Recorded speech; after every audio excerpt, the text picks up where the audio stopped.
Hey,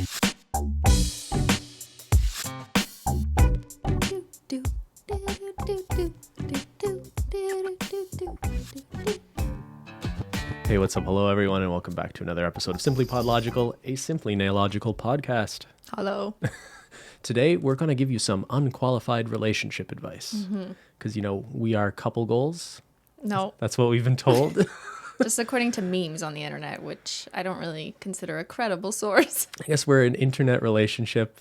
We've been together, 8 years? Something like People that. seem to look at us as an example of a healthy relationship. I don't know. You don't know what goes on behind the scenes, but people seem to like when we talk about relationships, and we thought it would be just a funny thing to, help you resolve your petty squabbles and disputes with your partner. Yes. Right? I should say that I think just the idea of unqualified relationship advice might be redundant, because what is really qualified relationship advice? I mean, is there such a thing as a relationship expert? Is that a field or a discipline that you can become an expert in? I think there are relationship coaches or people that call themselves experts, but Or maybe there's therapists or counselors who have special training in couples therapy. I know that this exists, so maybe. I don't want to completely discredit that. But for us, just as individuals, just the fact that you are or have been in a relationship doesn't really make you a relationship expert. But I don't really think anyone is really a relationship expert. I don't think I really buy it. And no one really knows what's going on in a relationship outside of the two people in a relationship. So at the end of the day, it's kind of your job to figure out what is Touché. and isn't okay for you. Yeah, for sure. And, speaking of unqualified relationship advice, this is a bit of a tangent, but we recently watched a show on Netflix. Do you know where I'm going with this? We watched a show called Indian Matchmaking. Mm-hmm. We actually watched it because we know someone who was involved in the production. They told us about it, and we had seen the ads for it on Netflix as well. But basically, it's a show about arranged marriage and these matchmakers in India who help pair people together or help families find suitors or brides for their children. Not just in India. The head matchmaker was also doing some matches in the States too. Sure, yeah. So they're working here as well. So the show is very interesting, very well made. At the risk of sounding culturally insensitive, arranged marriages seem pretty fucked up. It's a really strange practice. I think let me just be clear about this distinction here. There's matchmaking and then there's arranged marriages that are arranged by families for other reasons. There's nothing wrong with matchmaking. People do that all the time. People meet on Match.com and then they've met their future wife. So there's just a difference between a computer algorithm maybe finding something or someone for you and then this professional matchmaker. So that's not where either of us, I think I'm speaking for both of us, take any real issue, right? Well, I think I guess we're not going to get into a deep conversation about the cultural practices of arranged marriages in India. There's a lot of that show kind of glosses over a lot of the caste the class and caste aspect of pairing people together. It's sort of very subtle in the show, but someone will say, I only want to get married to someone from this very specific region of India or something, and I'm not willing to accept a dark or light-skinned. It's pretty messed up. Someone honestly. said that in the show. Yeah, they didn't want an Indian person who was too dark-skinned. Yeah. That was their words. So They also didn't really go into the dowry system, which I gather is illegal there, but still very widely done. Anyway, there has been a very valid criticism of the show that it sort of glosses over the more problematic aspects of arranged marriage. So I don't want to ignore that. I want to acknowledge that criticism. Yes. But I think our funnier observation watching the show is that the matchmaker was just terrible at her job. That was at least our perspective, I think, right? Maybe she was, and it was just for entertainment, because that's ultimately what this produced, was an entertaining series. But so you would have these families coming to this woman, and they would be like, so I'm 30 years old, and I'm this tall, and this is where I'm at in my life, and this is what I'm looking at in the partner. And she'd go back to her Rolodex and be like, oh, she's kind of tall. I just need to find someone tall and from this very specific region of India. You mean and her bio data? She goes back to her bio data. So then they'd put these people on a date, and they clearly have nothing in common. Their priorities and values in life are completely different, but they checked a box that they were taller than the woman and they were from a very specific region they cared about. Yeah, it's kind of matchmaking on very superficial things, which I think just goes to show that picking someone based off of a minimum height requirement or where their family is from maybe isn't going to be the best indicator of whether or not you're going to find them of value as a lifelong partner. Yeah. There you go. To sum it up. In a nutshell. Yeah. Anyway, that was just a bit of a rant to start, because today we're going to be answering some questions we got from you guys about some relationship questions you have, situations you're in, and we get to rule on them, and you can choose to listen to us or not, to our unqualified advice. This is for entertainment purposes only. Disclaimer, we are not experts at matchmaking nor relationships. Better expert than that Indian matchmaking woman. All right, first one from Jordan Woloshin. My partner leaves boxes of cereal open and they go stale within days. What should I do? Should I stay with her just for the sake of the cats? We have 4. Well, cats. Is this a deal breaker, Cristine? Up until the cats, I was ready to be like... break up with her? Yeah. Does cereal really go stale in just a few days? Well, so here's what I say. Like, if this is the worst thing you can say about your partner... Stay with them. I think you're okay. Yeah. I think the bigger red flag here is if you're an adult who still routinely eats Fruit Loops for breakfast... You should probably, that person needs to get their shit together. Yeah, maybe switch to something like oats. Oh. We don't even have a sponsor today. I'm just thinking of oats. Doesn't have to be oats, but, cereals for kids. Tricks are for kids, okay? Oats doesn't go stale. Okay, stop. Who cares about oats? Okay, next question. My boyfriend looks at Instagram models every day and comments on their looks with his guy friends. I feel like it's micro-cheating, but he says it's just locker room talk. Oof, this just got serious. What do you think, Cristine? Is that just locker room talk? Well, first of all, let's break this down. Looking at Instagram models with your friends isn't cheating? Like, if you're like, why are they looking? They might be looking just to be like, I don't particularly like this. I don't think that's why they look. Well, yeah, it is kind of strange that I can't really imagine me and my guy friends sitting around going through an Instagram feed just to look at hot girls without that seeming like a pretty strange thing to do. So I'm having trouble putting myself in his position. I can relate to this back from my university days, although it wasn't really about looking at Instagram. But when I lived in a house with several guys who were all 19 years old, they would talk about which chicks from the bar were the hottest and who they would bang, for example. Sure. And that kind of discourse among men, although I was just kind of overhearing it, when they were together, it definitely perpetuated and encouraged this kind of dirtier locker room talk that I didn't hear them talk that way individually to me or to others, but it was just when they were in this particular group of men that they would all kind of talk like assholes. I think. Why is that, man? Explain yourself. I'm not going to defend that. I think this question very much depends on how the guy in this scenario or in any scenario is talking about the women. Because it's one thing, like, we've been in a relationship 8 years, like, we're not dead. It's possible to find other, like, if I'm scrolling through Instagram, I might see a cute girl. I'm not going to comment about it, but I'm not dead. I still notice there are other attractive people in the world.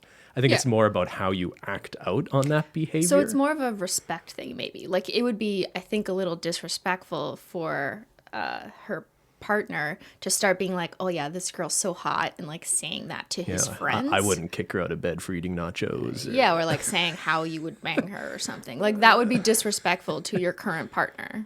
It's weird that she kind of knows about it at all. Because I get, like, with guys going off and maybe they might make a comment, like, about a girl. But, like, the fact that if you're openly doing that in front of your significant other, that's pretty weird. He might just be trying to show off and play a role in his friend group, which is unfortunate. Yeah. And I think that, or I hope that most men especially grow out of that behavior. That's something like But it's like they either grow out of that or they don't. And then they're just kind of a stick forever. Yeah. So let's hope that this is something maybe that your boyfriend is just doing to please his friends, which I'm not saying that makes it okay. I think it's shitty, and that has absolutely happened to me when I've overheard my ex-partners or a lot of my male friends talking this way, and it was so gross and disgusting and just like, come on guys, just grow the fuck up. So eventually, hopefully people like this do grow up and stop participating in these like weird social circles.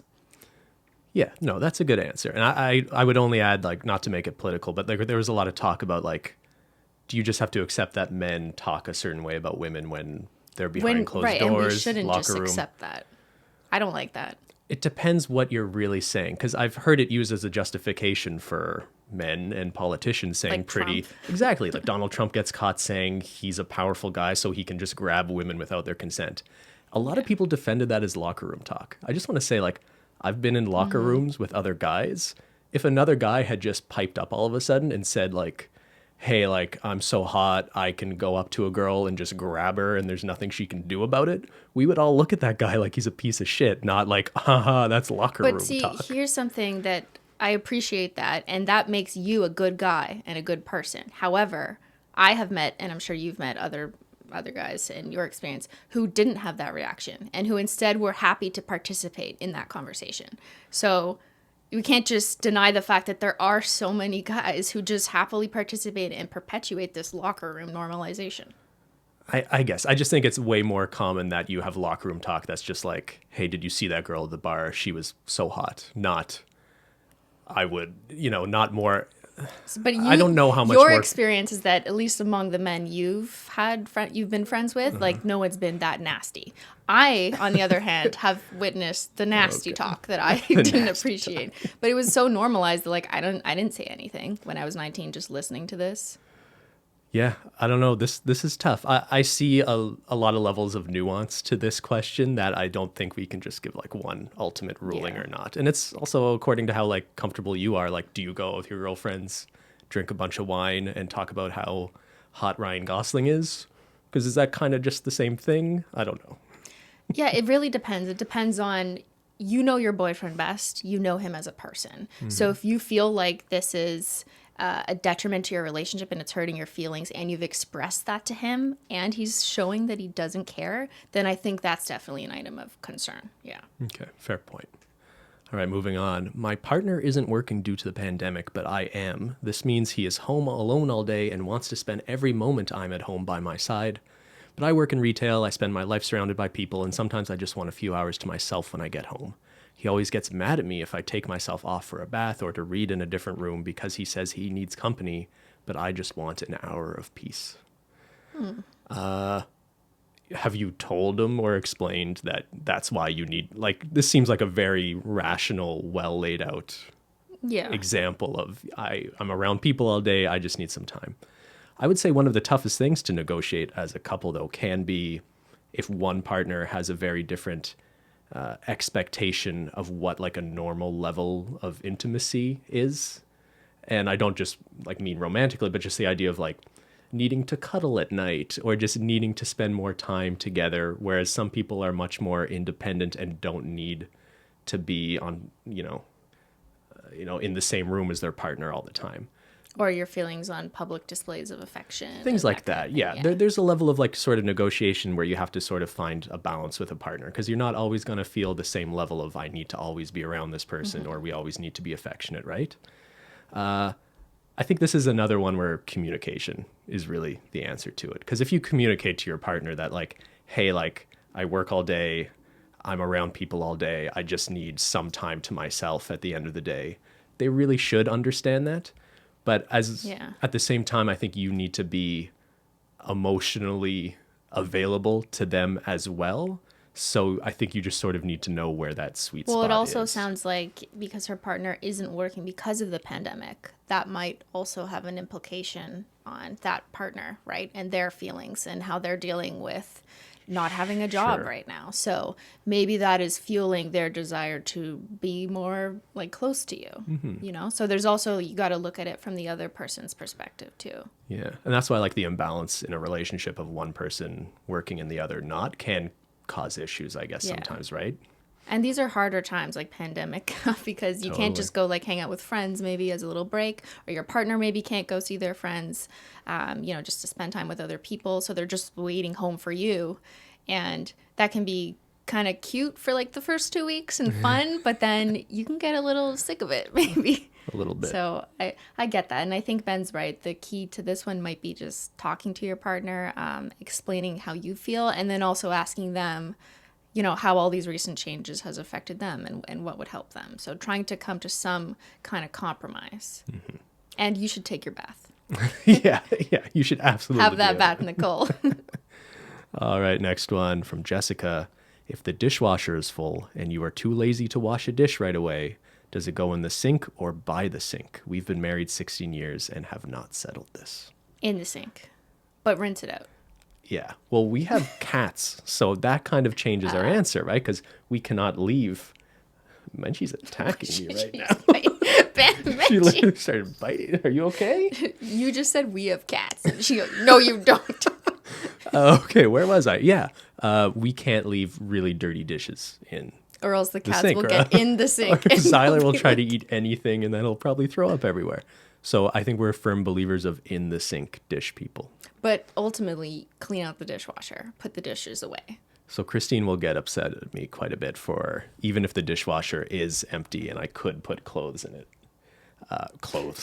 Even if I could put dishes in it, sometimes I just leave stuff in the sink anyway, and this seems to bother you. Yeah, I think you should put your shit in the dishwasher. But here's the thing, I'm the one who's doing all the hand wash dishes. Yeah, but I empty the dishwasher because of my nails.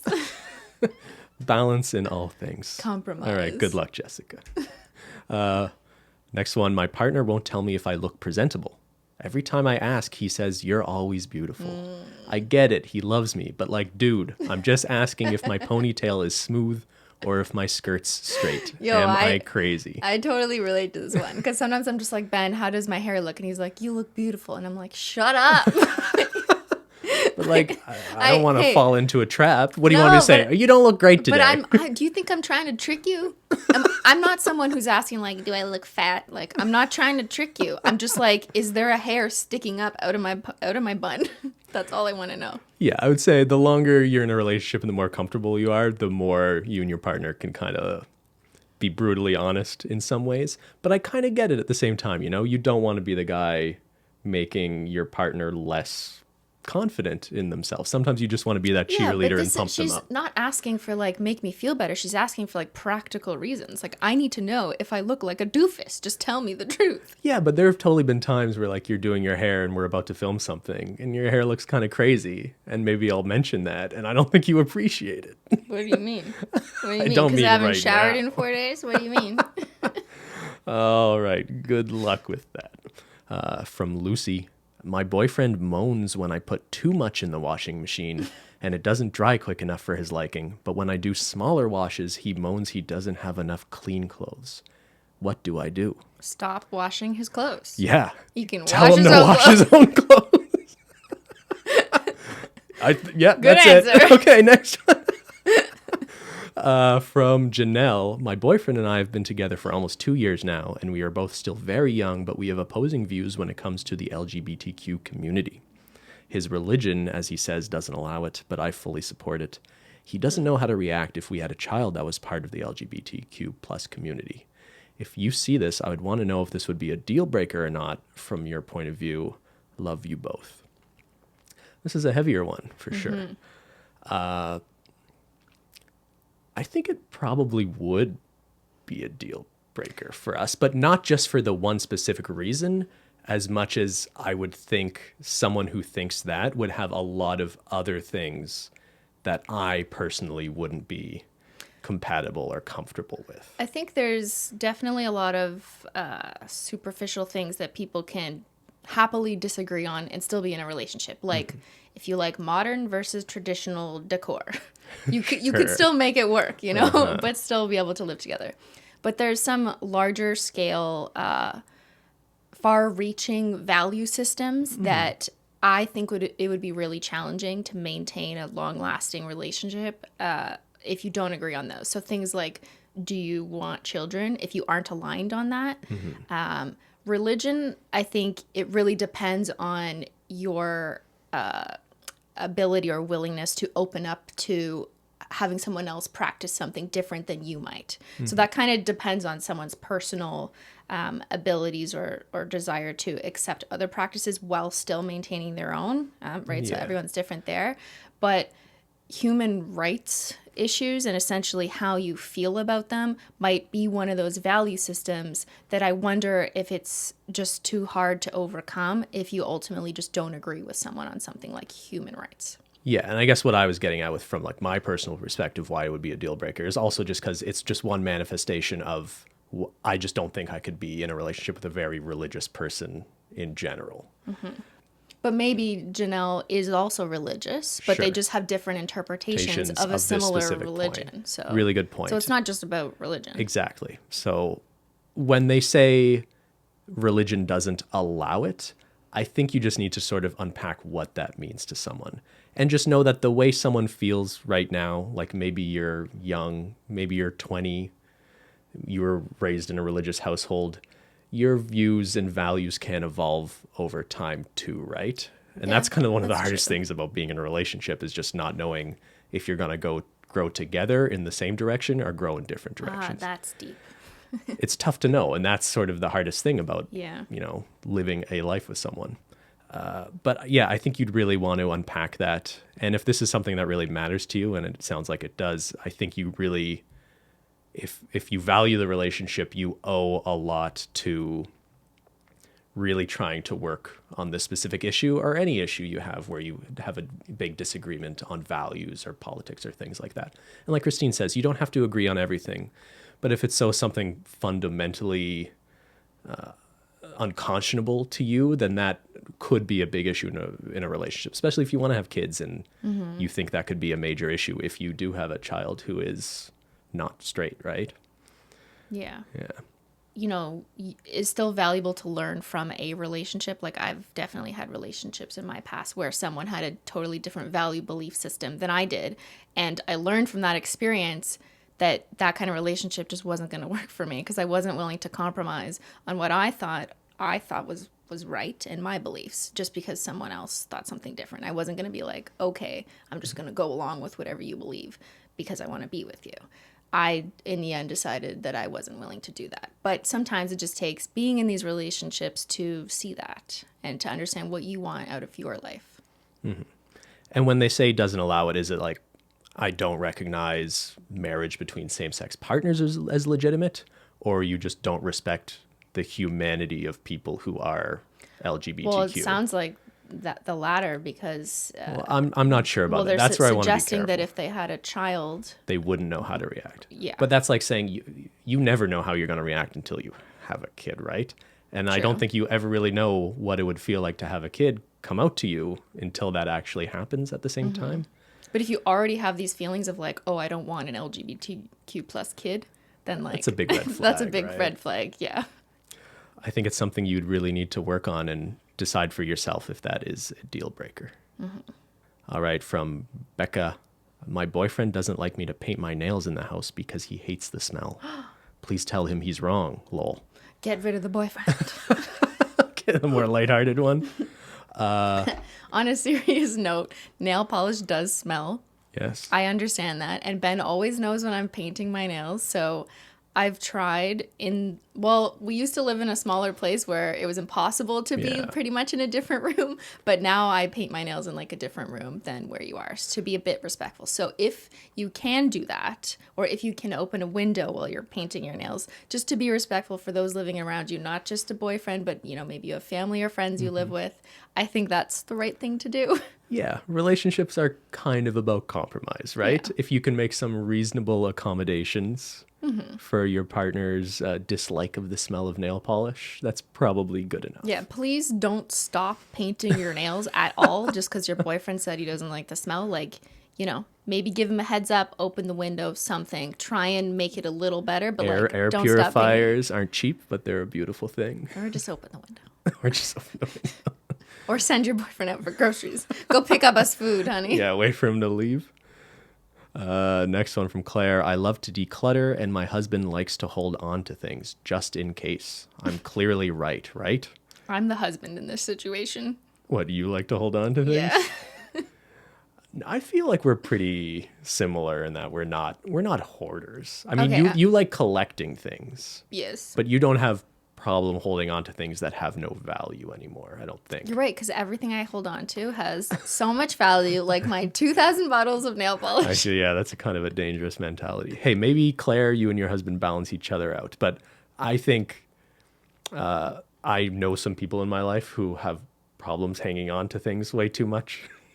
And it's usually a manifestation of some deeper rooted issues, to be a little serious for a second, you know? Like if you've ever seen the TV show Hoarders, those people who hold on to everything, it's often related to like childhood trauma or other mental, like serious issues, it's right? a psychological intervention is that show. It's not just about hoarding objects. Yeah. So I don't know how far your husband is on the scale of that.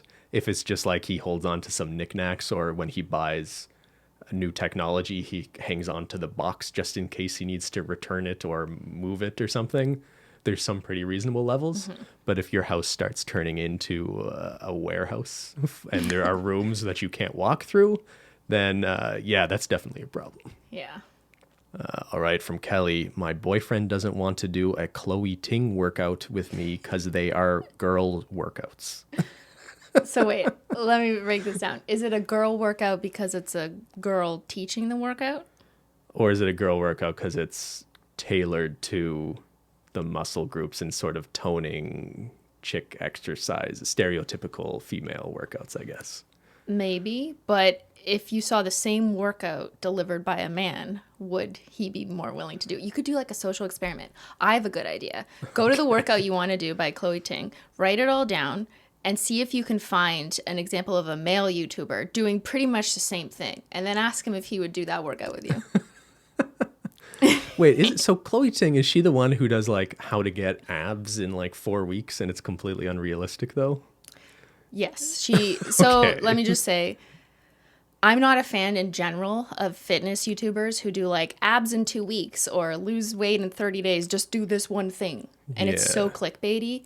I think her thumbnails and her content and that clickbaitiness has gotten better. She's doing less of that. But there was a period of time, and I think why people know of her so much, where it was very much like abs in 2 weeks. Here's a picture of my six pack. Videos like that, and like, right? That's all you got to do. And it's really not that simple, obviously.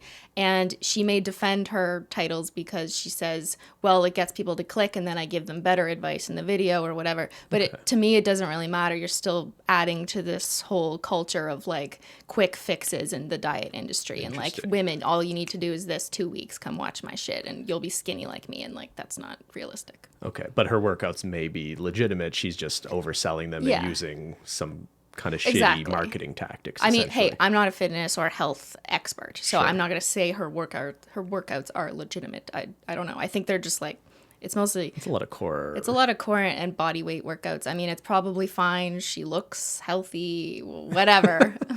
But I think the question here is your boyfriend just doesn't want to do something that a female is teaching, which I find very interesting because it's almost like discrediting this idea that women have much knowledge about how to train muscle or be strong or just be healthy in a fitness manner. Yeah, maybe you're overthinking it though, and maybe like the best workout someone can do is the workout they will actually do.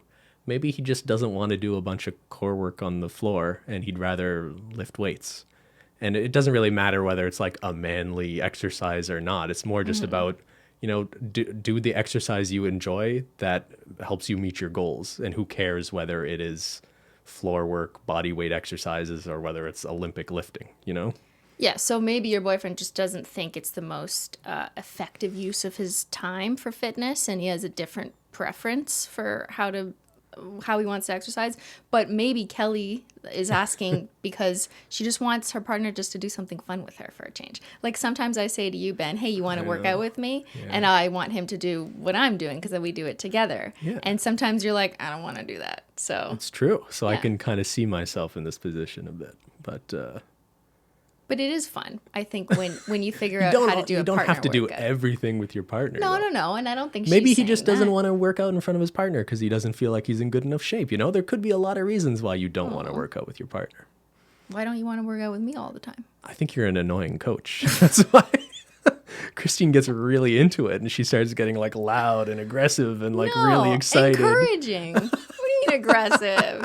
Don't make that up. Cristine's on steroids. She's roid raging. Corticosteroids. It's not. You have to listen to the last podcast for context. All right, next one from Sarah. My husband and I disagree if our cat is fat or not. I and the vet say he is fine. The vet says we all get a little bit of a beer belly when we are older and happy, but my husband says 12 pounds is too fat. This has come to a head with the purchase of a new cat tree in which he doesn't exactly fit. Who is right? I don't support cat fat shaming.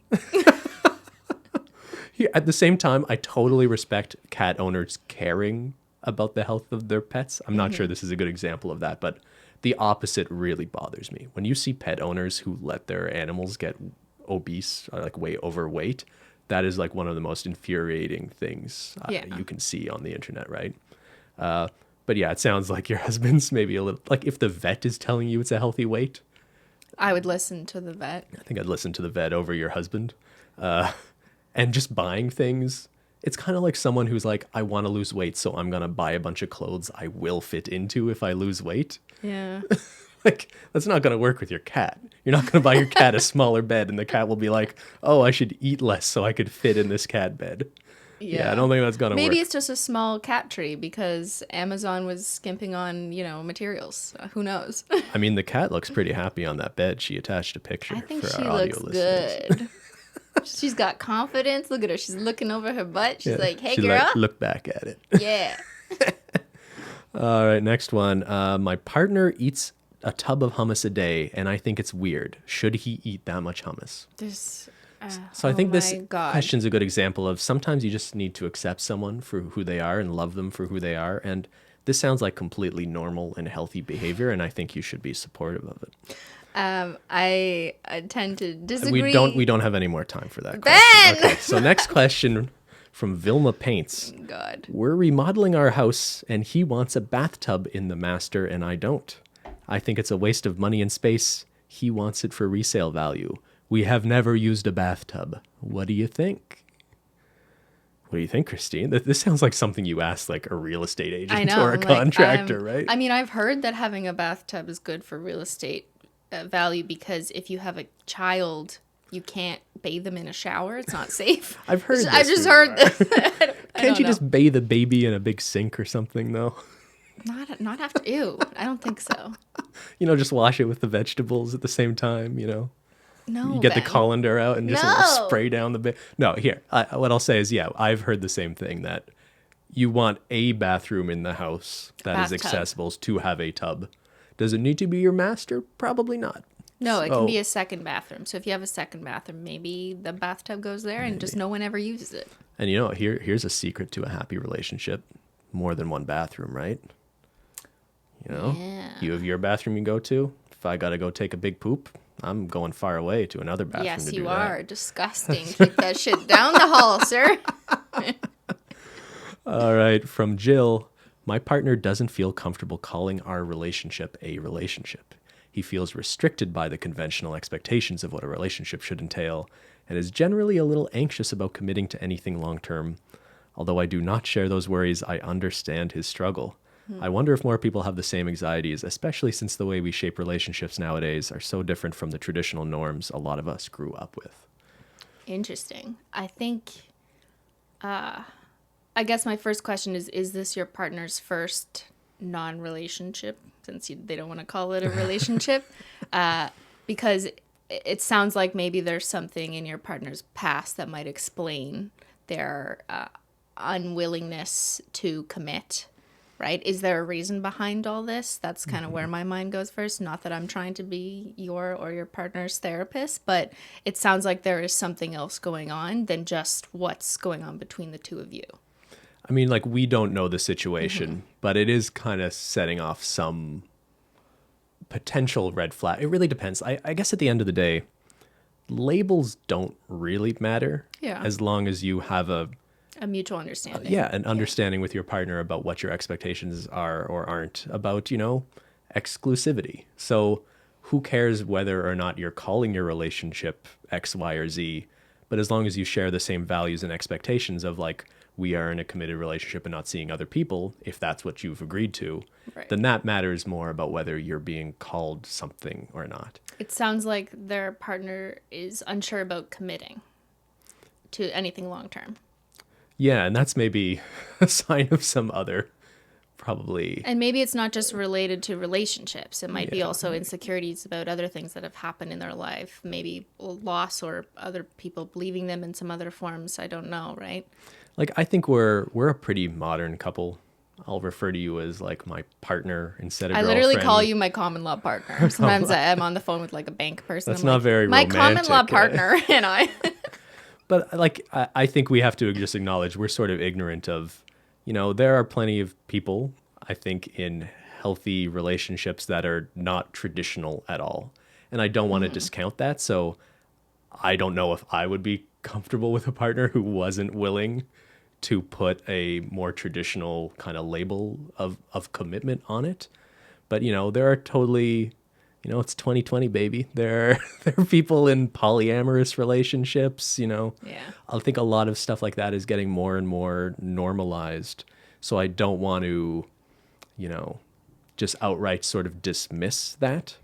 It's really just about what you and your partner are comfortable with. And maybe it's just about wanting your partner to acknowledge that there is a mutual, whether it's love or interest in each other, right? Because if your partner is unwilling to admit or say that they feel the same way about you as you do about them, then there's kind of a disjuncture right there, right? So it's not necessarily about like, yes, we're in a relationship. Let's mark that down on Facebook. And more about like, are we on the same page? Like, do we like each other enough to continue this? Do we want to talk every day? Are we hanging out? Are we doing things together now?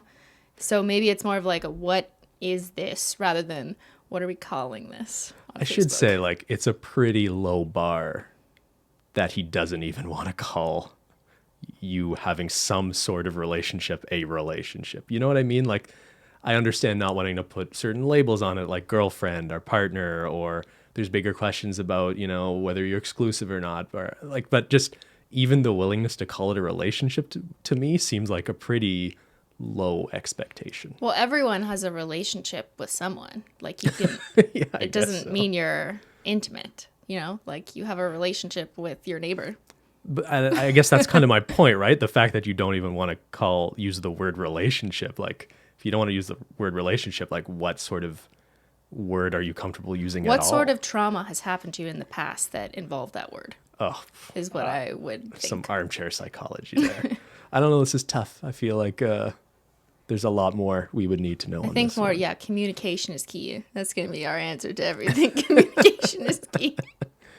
All right, next one. My boyfriend doesn't like my long nails. He says they scratch him. Sacre bleu. Should I cut them off, or he just a big baby? He is a big baby. He should maybe learn to like being scratched by your nails. Get a little kinky with it. He says they scratch him. Like, are you scratching him deliberately or just like by accident? Are you poking him in the middle of the night? How long are your nails, by the way? Because there is sort of like a reasonable limit. No. I think you see some of these. You can never tell someone how long their nails should or shouldn't be, sir. If all of a sudden you were walking around with like 12-inch nails. What if I want the Olympic world record? Guinness Book. That would be that would put a strain on our relationship, I think. You shouldn't cut your nails. First of all, do not change your body because of your partner, whether it's your nail length or not. No, okay. But I mean, you can discuss with your partner what their concerns are. If it's a legitimate concern, like if you just move your hand at night and you've scratched him in the face and it was an accident, then maybe there is some real concern there. But if it's more of a personal preference and your boyfriend is just like super picky and wants you to have a certain length just because he says so, then I don't really think that's a weird thing for him to impose on you. Yeah. So unless you're one of those people with like 12-inch nails, this is probably pretty clear that he's just being a big baby. Yeah. Yeah. All right, next one from Amelia. The guy I like never lets me pay for anything. Not coffee, not meals. He won't even take my gas money. I always feel bad, like I'm practically robbing him. I always tell him that, and he says he doesn't mind. Am I being crazy? Also, what's your opinion on the idea that men should be paying for everything? I disagree, clearly. who doesn't mind that they're always being robbed? Like, what? Here's a way of looking at this. Like, I think early on when you're dating, there is a bit of an expectation that, actually, you know what? It's really changed. It's an old school thing. It is a pretty It's old not school anymore, thing that yeah. a guy will pay for a first date, right? Maybe you'll still see that a little bit if a guy's trying to be particularly charming or something. But I think a lot of women would prefer to feel like it's a more equitable thing. Clearly, Amelia does. I would say the bigger red flag to me wouldn't be him paying for everything. It would be if he felt like you owed him something because he was paying for everything. So it's one thing if just like one person in a relationship has a lot of money and maybe more than the other person, and they don't mind covering some expenses the other person wouldn't maybe normally be willing to cover. And if it's just coffee or going out for a meal, I don't see that as a huge deal as long as you're comfortable with it. Yeah, but and as long as they're not making you feel bad for it exactly, later. or feeling like you owe them something because they pay for all those sorts of things, right? Yes. Yeah. Is that a good take on it? Do you agree? Yeah, I would agree. I think going back to before, Ben, when I used to go on dates, it's the only reference point I have here, I would almost always offer to split it. And I think half the time the guy would usually just be like, no, I insist. And I basically like couldn't argue anymore because it was just like, I don't care. But I already gave my credit card. You don't really want to argue on a Exactly. first date either, And then the other half of guys would say like, sure, let's split it. And I always honestly felt better about the whole experience when he let me split it. I appreciate, just as anyone on either gender, because it really should not matter, especially today. I appreciate that the other person is offering to cover it, just as I had to in the past. But I think splitting it just makes both parties feel good because you have the good sentiment of the other party wanting to treat you, but then you ultimately ended up equal, which is kind of like a win-win to me in my modern eyes. To give it from a guy's perspective, if we're talking a more guy-girl relationship, sort of traditional dynamic. Yeah, how do you feel? If a girl is like super willing to let a guy pay for everything all the time, that's a bit of a red flag. Because even if you are willing to be the one to pay for everything, whether you're the man or woman or whoever in a relationship, you want to see the other person wanting to contribute. It's a bit of a red flag if the other person is willing to be taken care of all the time, I think, too. Yeah. All right. Next one. When did you and Ben decide you wanted to be with each other for the foreseeable future? We made that decision yet? I met my boyfriend of 4 years in my first year of university, and he's the love of my life, and I want him to be my partner in life. But I just realized I'm bisexual. I've never dated anyone else, so now I'm worried that I gave up on a valuable life experiences too early. Did you date before meeting each other, and did that help you make your decisions to be with each other? I'm in STEM, so the fact that I made this decision purely based in love and the fact that we work so well and help each other without multiple data points shocked me. I don't think you can treat a relationship necessarily like as rationally as a experiment. What if you have the bio data? Yeah, really. Man, this is a tough one. It's tough because being in relationships and going through a few of them definitely gives you more experience and knowledge in what you want in a relationship. And here's what I'll say about that. In my personal experience, being in a few relationships before you, and not many, just a couple that kind of mattered, those relationships really helped me figure out who I was as a person. And it really helps you figure out who you are and what you want. And then I think that allows you to figure out what you want in a partner in a way. So I feel like I couldn't have just ended up in a relationship with like the first person I ever dated for that reason. But mostly because like I just had to figure out a lot of stuff about myself and what I felt and what I wanted too, right? So we both dated people before we started dating each other. It's not like we're high school sweethearts and stuff like that. Yeah, we only met in the first year of master's degree. Yeah, so we were what, like 22? Something like that. So 23? I guess 23. That's still young, I guess. But it is older than most people start dating, right? Yeah. So yes, I had a few relationships before you, and some of them were a couple years long. So I think that those experiences helped me learn more about what I want, and I definitely changed my interests and what I wanted in life and just like who I thought I was as a person over the course of those relationships, because you're just growing as an individual during that age, whether or not you are in a relationship at all. At the same time, I will say I know people who are still with their partner as adults, the people like their high school sweetheart, for example. Like, you know, like I don't want to say it can't work out that you find someone who is really right for you. Like, I don't believe that there's just like that one person out there for you. I think that's a really like old school kind of goofy idea. But I think it's totally possible that at a young age you find someone and grow with them, and that is like a perfect relationship for you, and that could be the one.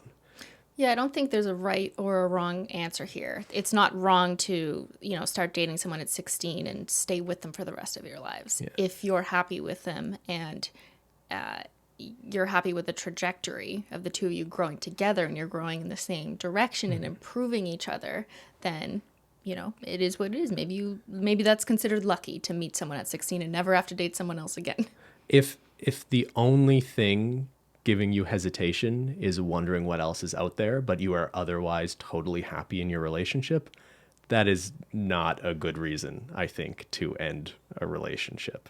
But what if that's part of your journey of self-discovery and figuring out more about yourself, right? Like she's talking about her sexual preferences might be different, and she hasn't really explored that. And as a young person, that might be incredibly important for you. So maybe sometimes looking at your own self journey of discovery is more important and outweighs staying in a certain relationship that might be limiting to you. But it's kind of on a case-by-case basis, and I don't think that there is a correct answer here. Like, yes, you should go forth on your own, or no, you should remain and stay because you love them.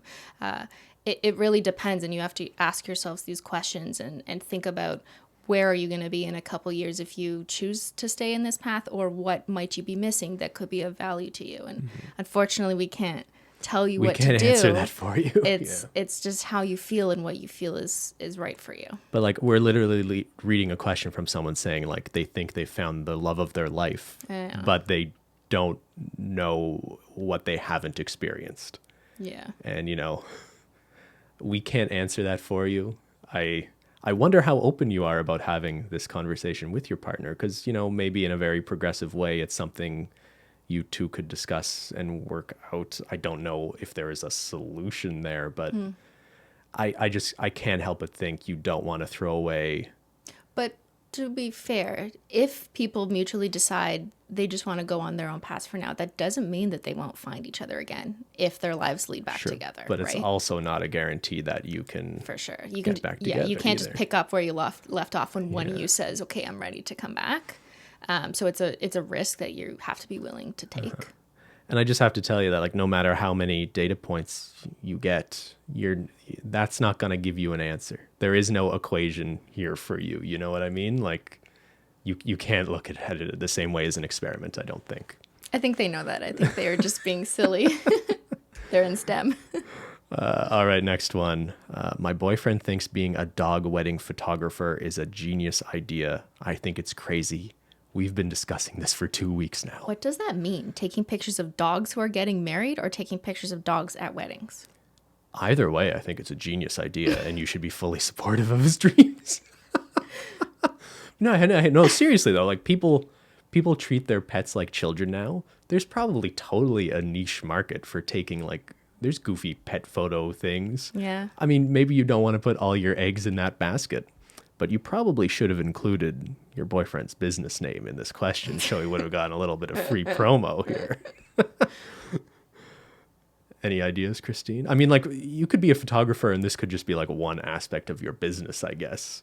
Yeah, I have a friend who does wedding photography, but then on the side, she started doing dog photography, in parks because of COVID. So it's easier to take pictures of animals in parks, right, than at home in a studio anyways. So maybe your boyfriend is onto something. Maybe he just came up with $1 million idea, and you should be supportive of it. Since people can get married, but since it's harder to have large weddings right now because of COVID, what if dogs could just have fake weddings?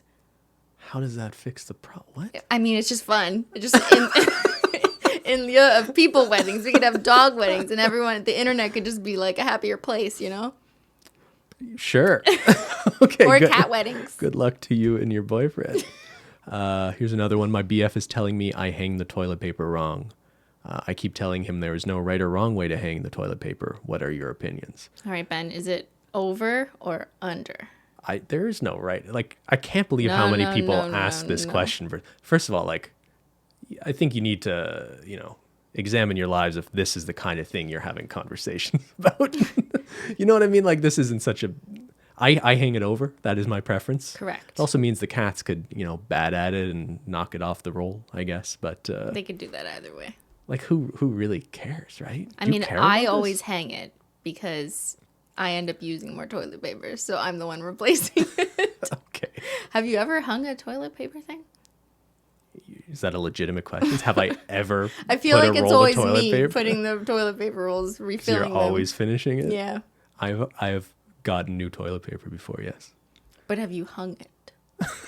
Okay, next question. And last question from Michelle. I put the maple syrup in the cabinet and my boyfriend puts it in the fridge. Who is right? Well, I think the real question is this fake syrup or is this real maple syrup? She's saying maple syrup. We're going to take it on face value that we're talking about maple syrup here.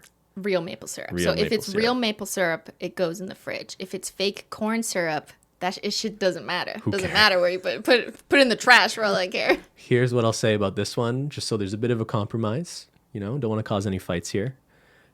If that bottle of maple syrup is lasting more than a few weeks and you want to preserve its quality for months, it should go in the fridge. Yes. But if you're going through tons of maple syrup and that bottle is going to be done soon and you prefer it at room temperature, I think that's okay too. But it tastes sweeter when it's in the fridge. It like brings out the maple sugar crystals. If we're talking about real maple syrup, not that Aunt Jemima shit. Okay. All right. Thank you, Michelle. I hope that very serious issue in your relationship gets resolved. Look at them. They're so cute in their profile pic. All right. There's the questions for the week. How do you feel, Cristine? Do you think we made anyone break up? I hope not, guys. Like, just because we've been in a relationship for 8 years does not make us experts.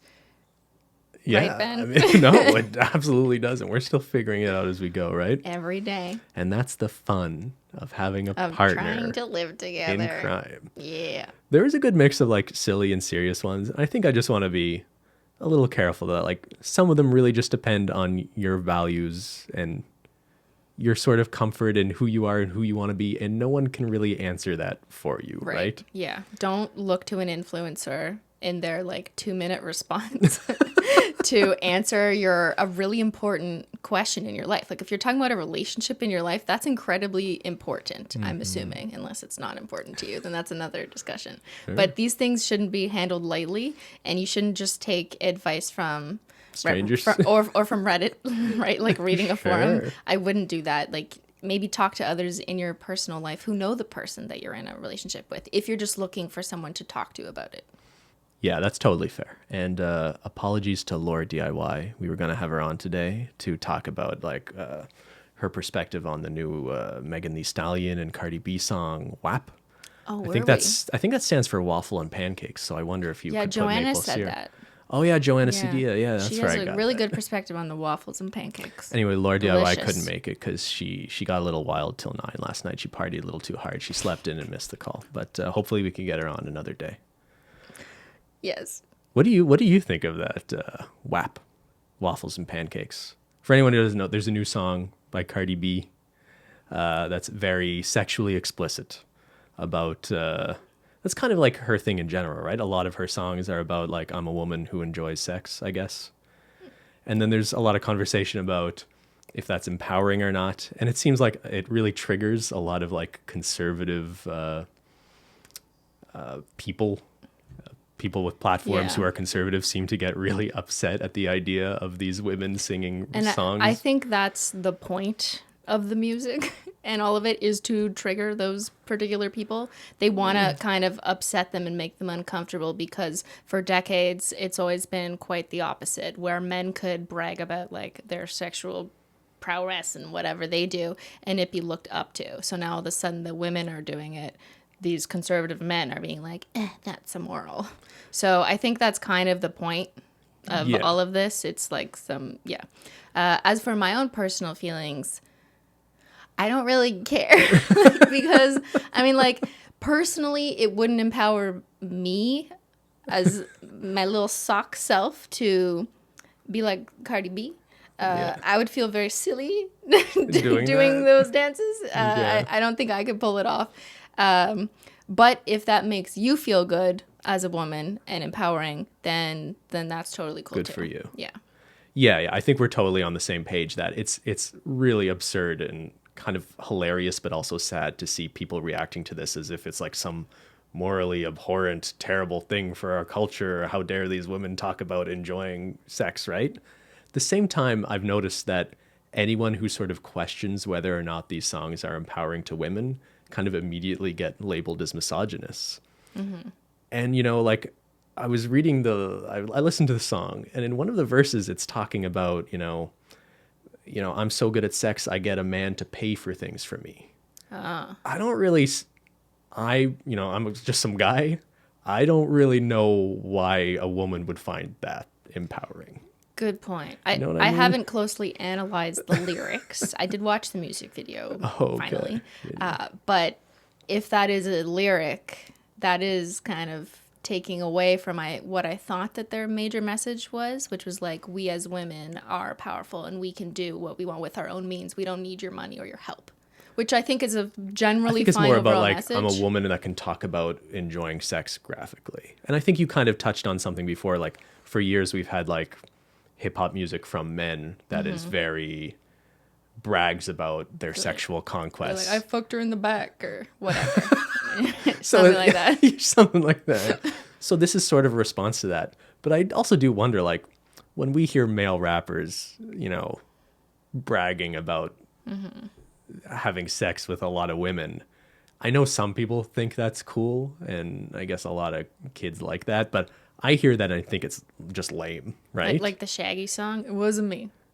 I guess just more crude stuff like that, or like rap music videos that are full of like girls shaking their asses that is pretty just like objectifying women sexually. I roll my eyes at that stuff.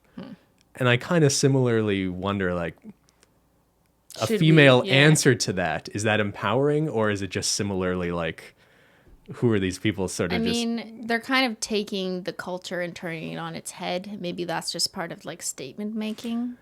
So are they though, if the lyrics are still about like, I'm so good at, sex that this guy's gonna pay my tuition? I think that was one of the lines. It said like, pay your tuition? Yeah. Well, tuition, okay. No, I'm just kidding. She's trying to empower herself and get further ahead. Oh, interesting twist here. I guess. Anyway, I'm just some guy, so who cares what I think? But do whatever floats your boat. All right, I think that's it. Simply. You got anything else for us? Let's wrap it up. I'm quitting. It's very gushy. Okay, we'll see you next Taco Tuesday. Like a hollow taco. Thank you, like everybody. Taco. Stop right now. We'll see you next Taco Tuesday. Thank you for tuning in. Thanks so much for watching. See y'all later. Bye. Bye.